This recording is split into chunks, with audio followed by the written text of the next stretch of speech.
Começa a segunda fase de exercícios nucleares não estratégicos da Rússia e Belarus.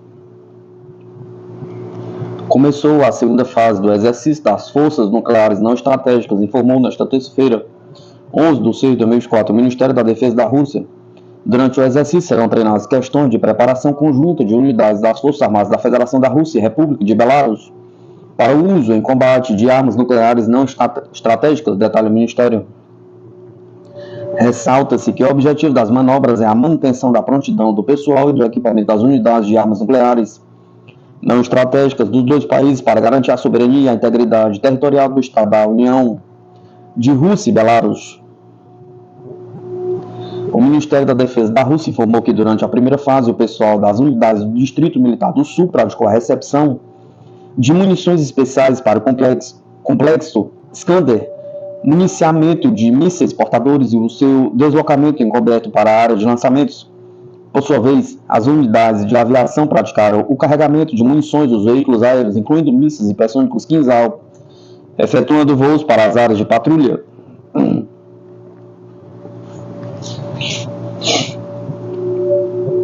O Ocidente está pronto para enfraquecer sua segurança em prol da Ucrânia, alerta general francês. O Ocidente decidiu enfraquecer a sua própria segurança em prol do fornecimento de armas à Ucrânia, declarou o coronel francês aposentado Bretange Darras em entrevista ao canal de TV LCI. Nossos líderes parecem pensar que podemos enfraquecer temporariamente nossas forças, e nós já observamos isso em relação a certos armamentos. Foi o que todos fizeram. Nos Estados Unidos, por exemplo, os estoques de munições foram significativamente reduzidos porque eles os tiraram das reservas do exército e os enviaram para a Ucrânia, disse ele. Segundo o militar aposentado, os Estados Unidos e a Europa não estão conseguindo dar conta do apoio à Ucrânia, estão se agarrando a qualquer palha, drenando suas reservas. Como exemplo, citou a situação com os caças Mirage 2005 para Kiev. O coronel disse que a França tem apenas 26 dessas aeronaves e entregar algumas delas à Ucrânia enfraqueceria o país. Os líderes ocidentais acreditam que podemos fazer esse sacrifício, concluiu o coronel aposentado. Moscou tem repetidamente afirmado que a assistência militar ocidental não augura nada de bom para a Ucrânia e apenas prolonga o conflito. Os meios de transporte com armas se tornam um alvo legítimo para o exército russo, de acordo com o ministro das Relações Exteriores da Rússia, Sergei Lavrov. Os Estados Unidos e a OTAN estão diretamente envolvidos no conflito, incluindo não apenas o fornecimento de armas, mas também o treinamento de militares ucranianos no território do Reino Unido, Alemanha, Itália e outros países.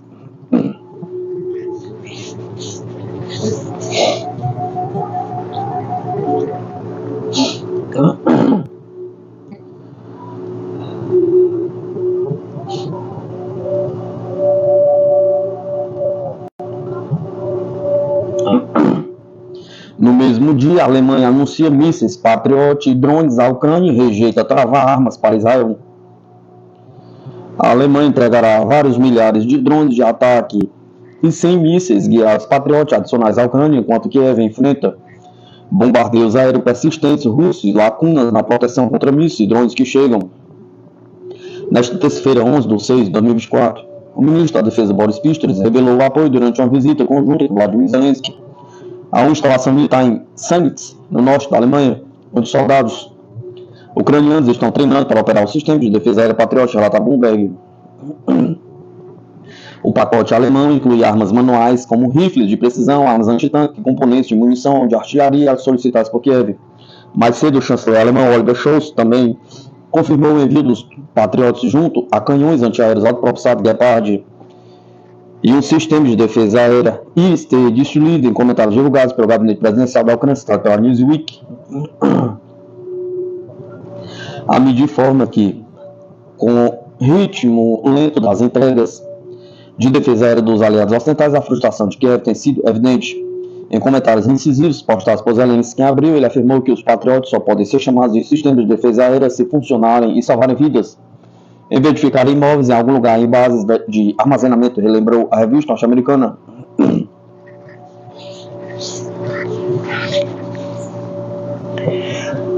Ainda nesta terça-feira, O ministro das Relações Exteriores italiano, Antonio Tajani, disse em Berlim que o governo de Roma também está preparando outro pacote militar para Kiev, que incluirá o sistema de defesa SAMP-T. A Rússia já enviou uma nota aos países da OTAN por meio do Ministério das Relações Exteriores russo, na qual advertiu que qualquer carregamento de armas destinadas à Ucrânia se tornará alvo legítimo para as forças armadas russas. Um tribunal na capital alemã rejeitou nesta terça-feira, 11/6 de 2024, um pedido urgente de vários residentes palestinos na faixa de Gaza para impedir o governo de aprovar licenças para exportar armas alemãs para Israel, alegando que elas poderiam ser usadas em violação do direito humanitário. Os palestinos foram apoiados por várias organizações, incluindo o Centro Europeu de Apoio Jurídico, a Lei para a Palestina e o Instituto Palestino para a Diplomacia Pública, afirmou a Reuters. Os órgãos argumentaram que havia razões para acreditar que tais violações estavam acontecendo na guerra de Israel contra os Hamas no enclave palestino. Os grupos disseram que a decisão era incompreensível, acrescentando que o governo manteve em segredo os pedidos pendentes de exportação de armas, tornando impossível conhecê-los antecipadamente. No ano passado, a Alemanha aprovou exportações de armas para Israel no valor de 326 milhões de euros, 10 vezes mais do que em 2022. Mas o volume de aprovações caiu para cerca de 10 milhões de euros no primeiro trimestre deste ano, segundo dados do Ministério da Economia alemão citado pela mídia.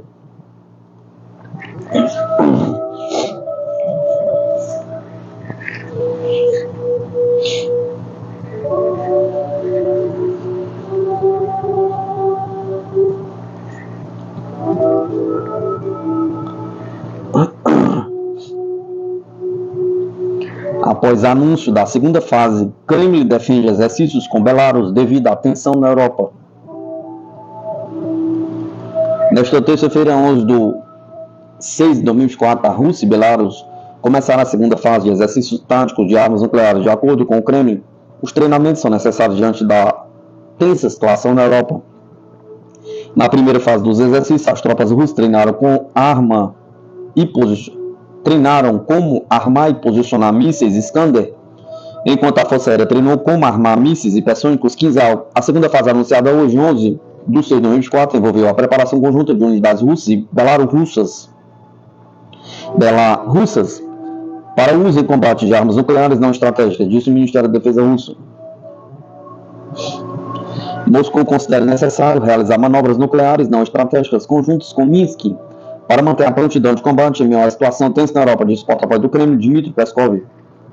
Há uma situação bastante tensa no continente europeu que enfrenta provocações todos os dias na forma de novas decisões e ações hostis contra a Rússia por parte das capitais europeias e de Washington, afirmou Peskov a jornalistas nesta terça-feira.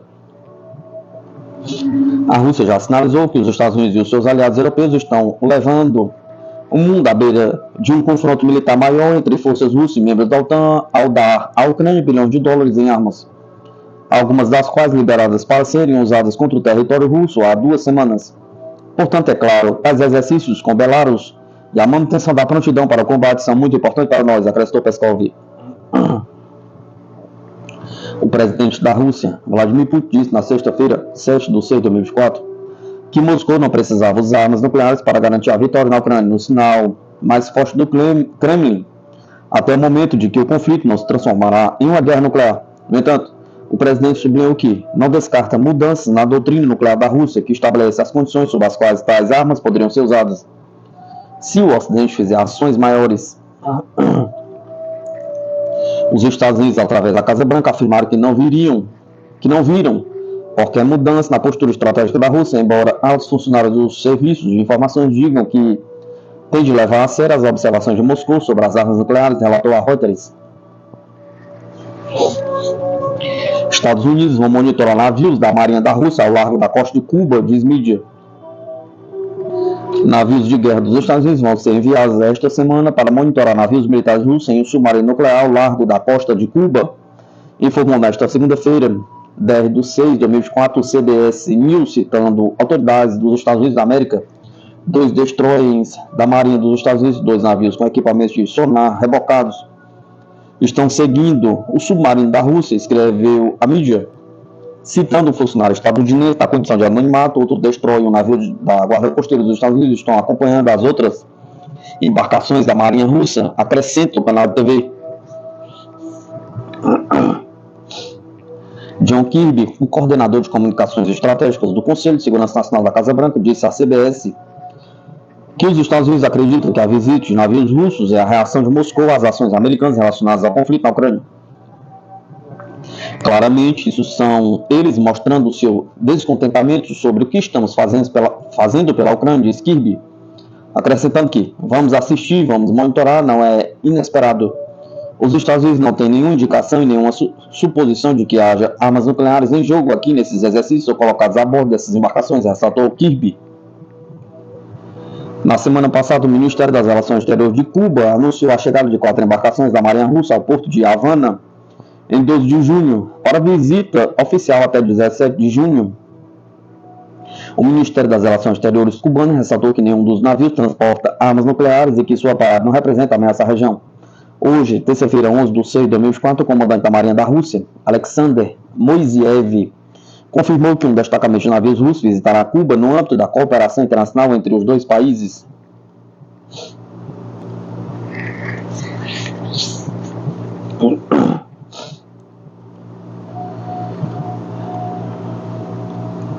O Ministério da Defesa da China disse que incidente com fragata holandesa é hediondo. A defesa chinesa alertou a Holanda a restringir ações de suas forças navais e aéreas depois que o Ministério da Defesa holandês disse que caças chineses se aproximaram de forma insegura de uma fragata holandesa no mar da China Oriental. Caças da Força Aérea Chinesa circularam a fragata e aproximaram-se de um helicóptero no mar da China Oriental de uma forma que causou uma situação potencialmente insegura, disse a defesa da Holanda no sábado 8 de 6 de 2024. Nesta terça-feira, 11 de 6 de 2024, o porta-voz do Ministério da Defesa da China, Zhang Xiaogang, afirmou que Amsterdã estava alegando falsamente estar realizando a missão das Nações Unidas e flexibilizando sua força no mar e no espaço aéreo sob a jurisdição de outro país, criando tensão e minando as relações amistosas entre os dois países. Deploramos veementemente a natureza hedionda das palavras e ações do lado holandês e apresentamos representações solenes junto a eles, disse Xia Gyong, citado pela Reuters. A defesa chinesa acrescentou que a fragata HMLMS Trump estava patrulhando as águas em apoio às sanções da ONU contra a Coreia do Norte quando foi cercada por 2 caças chineses. De acordo com o jornal The Sud China Morning Post, o porta-voz, ao relatar o ocorrido, também afirmou que um helicóptero da fragata HMLMS Trump da Marinha Holandesa invadiu provocativamente o leste de Xangai. E o comando do Teatro Oriental do Exército de Libertação Popular da China respondeu com advertências verbais e enviou caças para expulsá-los à força. O Ministério da Defesa chinês disse que a declaração holandesa distorceu os fatos e que as ações do Exército de Libertação Popular foram completamente legais e razoáveis. A fragata HMLMS Trump da Holanda vai em seguida para o Japão e depois para o Havaí para os exercícios navais da Orla do Pacífico, de acordo com o Ministério da Defesa da Holanda, citado pela Reuters.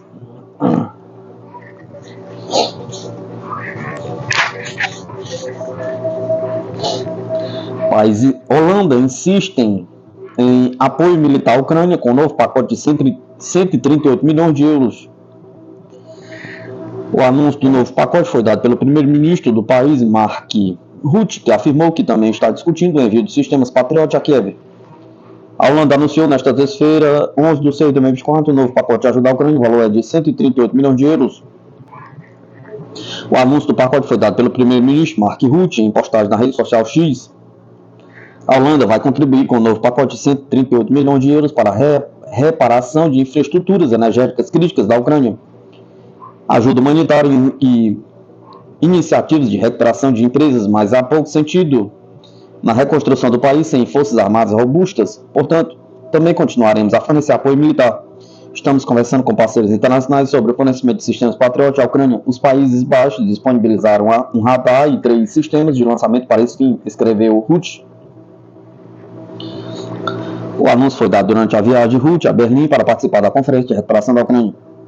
No final de abril, a gestão Rutte aprovou o envio de 4,4 bilhões de euros adicionais em ajuda à Ucrânia para o período de 2024 e 2026. Em 2023, a Holanda forneceu um total de 1,6 bilhão de euros em assistência militar à Ucrânia.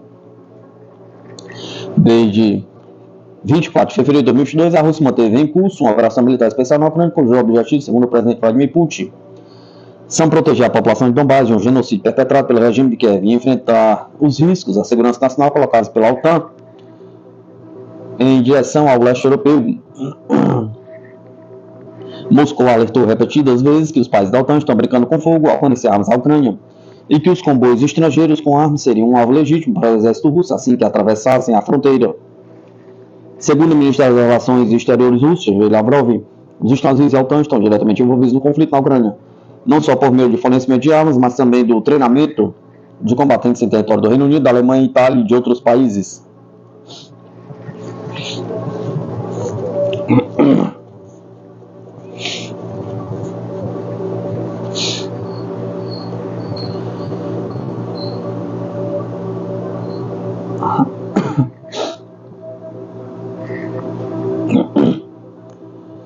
Saia justíssima. Tentativa de interferência política de Israel nos Estados Unidos abala a relação entre os aliados.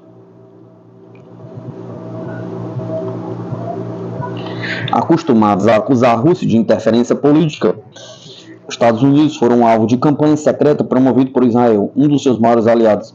Especialistas afirmam que, além de criar uma saia justa para Washington, o flagrante tem potencial para alterar a aliança entre os dois países.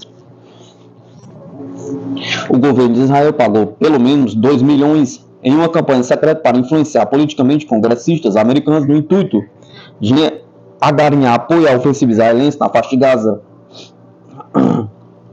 A denúncia veio à tona em um relatório divulgado pela agência de checagem israelense Fake Report e cria um embaraço na tradicional relação entre Washington e Tel Aviv. Segundo o relatório, a campanha utilizou perfis falsos criados nas redes sociais para postar comentários pró-Israel nas redes de 128 congressistas americanos.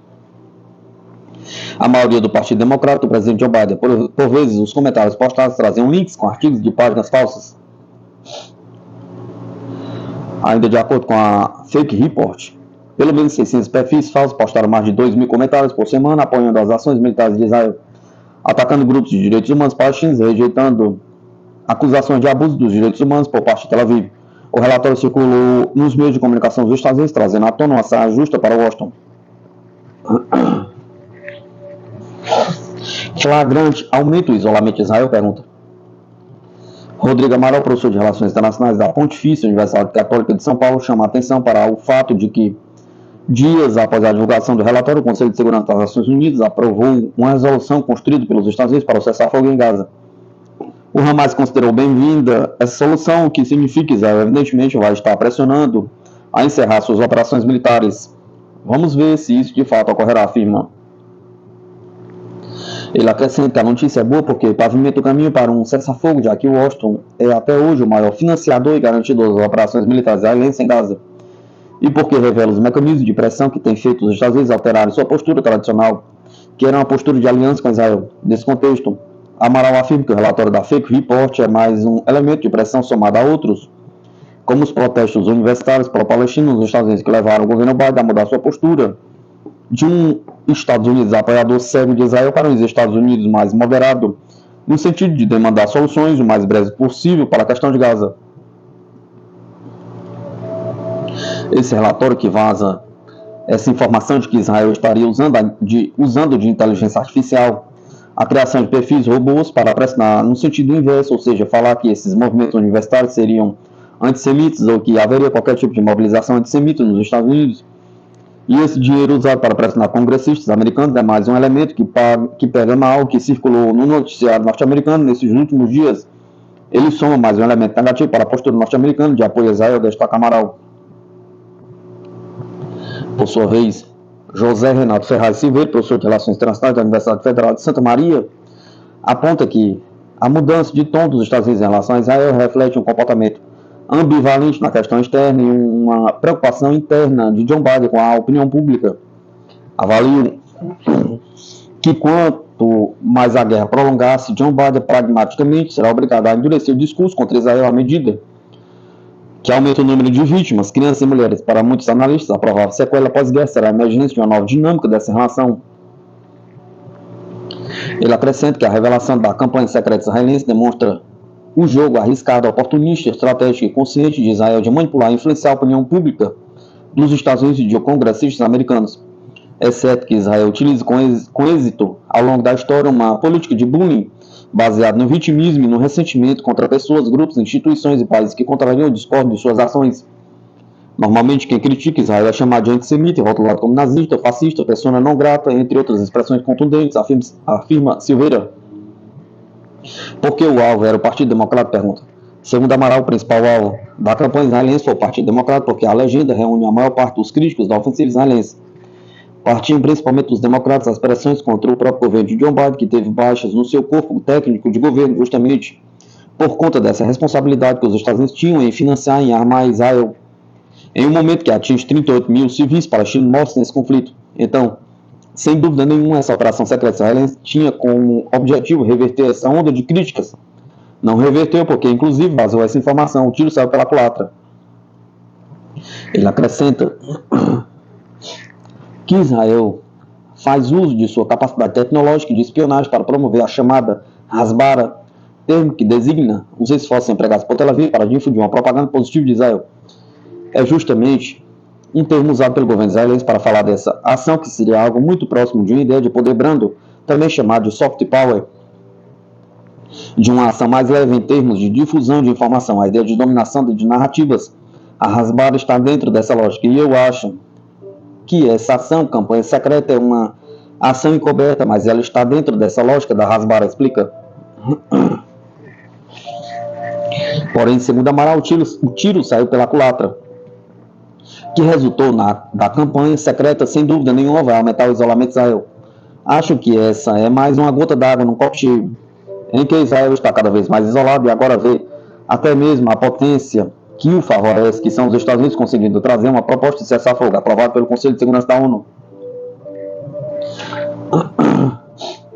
Silveira compartilha da opinião de Amaral sobre o fato de o Partido Democrata ser o principal alvo da campanha israelense por ser mais crítico ofensivo do que o Partido Republicano, e cita como exemplo um recente episódio ocorrido na Câmara dos Representantes dos Estados Unidos, liderado pelos republicanos, no qual foi aprovado um projeto de lei que institui sanções ao Tribunal Penal Internacional pela decisão de solicitar mandatos de prisão a autoridades israelenses devido à guerra em Gaza. A proposta foi aprovada por 247 votos a 155, com 42 democratas se juntando aos republicanos em apoio à medida. Não houve votos contra de republicanos, embora 2 tenham optado pela abstenção. É pouco provável que o texto seja efetivamente convertido em lei, mas reflete o apoio contínuo do Congresso americano a Israel em meio a críticas internacionais pela campanha do país no Oriente Médio, na faixa de Gaza. O lobby de Israel dentro do Congresso norte-americano é muito forte, questionado sobre o fato de os Estados Unidos, acostumados a acusar a Rússia de tentar interferir politicamente no país, terem de lidar com esse tipo de manobra partindo justamente de um dos seus principais aliados. Amaral enfatiza que, na verdade, há um histórico muito grande dos Estados Unidos de interferência em questões políticas. Vale mencionar, por exemplo, o golpe de 1964 no Brasil, que em 1963 e 1962 houve uma grande participação de atores norte-americanos no intuito de tentar afetar os rumos políticos brasileiros, tentar evitar que a onda esquerdista, digamos assim, que estava sendo conduzida com o presidente João Goulart na época, se mantivesse. A tendência era essa na época, e os Estados Unidos fizeram diversas mobilizações através de institutos e think tanks para tentar colocar essa onda no Brasil, como associada à lógica comunista. Isso foi muito forte, acarretou no apoio de uma parte importante da elite brasileira no golpe de 1964, que era um golpe justamente antidemocrático, afirma. Ele destaca que a interferência política é uma arma de potências hegemônicas contra estados mais fracos que desejam manipular, e que a ascensão da inteligência artificial, e isso se torna cada vez mais temeroso. Acho que isso é um ponto central. Sem dúvida nenhuma, nós falaremos de inteligência artificial nas eleições dos Estados Unidos, falaremos de inteligência artificial nas eleições aqui no Brasil, porque é um novo artifício para essa velha prática de interferência através de mecanismos indiretos, mecanismos secretos, de mecanismos brandos ou pouco perceptíveis. Já Silveira aponta que Guerra ou campanhas de desinformação são velhas formas e expressões políticas, mas com novas roupagens e estratagemas para enfraquecer, derrotar, influenciar, manipular, conter, destruir inimigos internos e externos.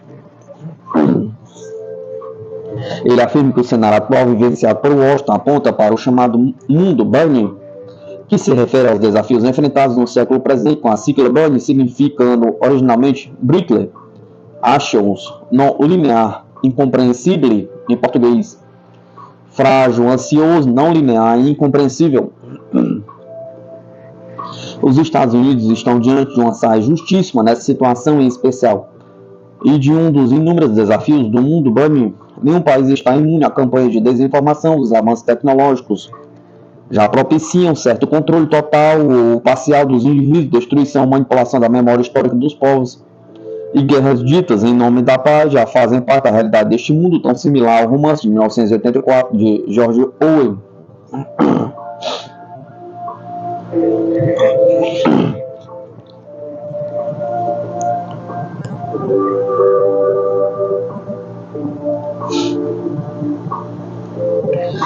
Unidades das forças russas libertam povoados de Artmovka e Tinkovka, relata o Ministério da Defesa. Militares russos do agrupamento de tropas da parte oeste libertaram o povoado de Artmovka, na República Popular de Lugansk, e Tinkovka, na região de Kharkov, informou nesta terça-feira, 11 de 6 de 2024, o Ministério da Defesa da Rússia. Destaca-se que nesta zona o exército de Kiev perdeu mais de 560 militares, uma peça de artilharia propulsada Krab de fabricação polonesa, um obuseiro M777 dos Estados Unidos, 2 estações de guerra eletrônica e vários outros equipamentos. Detalha o comunicado. Por sua vez, o agrupamento de tropas russo Sever Norte continuou no último dia o avanço na profundidade da defesa do adversário. Foram repelidos 2 contra-ataques de grupos de assalto ucranianos. O inimigo perdeu mais de 265 combatentes, uma peça de artilharia propulsada Panzerhaubitze 2000 de fabricação alemã, um veículo de combate do sistema de lançamento múltiplo de foguetes Grad e uma estação de guerra eletrônica nota, bem como um depósito de munições de campanha. Segundo a entidade militar, o exército da Rússia destruiu nos aeródromos de baseamento um caça ucraniano Su-27, um avião de ataque ao solo Su-25. Unidades russas de agrupamento de tropas trens e centro infligiram a derrota a unidades ucranianas nas áreas de Ozarianovka, Mayorsky, Rozovka e Umansky. Na República Popular de Donetsk, repeliram 5 contra-ataques às bases do adversário, foram de até 350 soldados, um veículo de combate de infantaria Bradley dos Estados Unidos, um obuseiro M777, também de produção estadunidense, e várias outras peças de artilharia, equipamentos de detalhe do Ministério.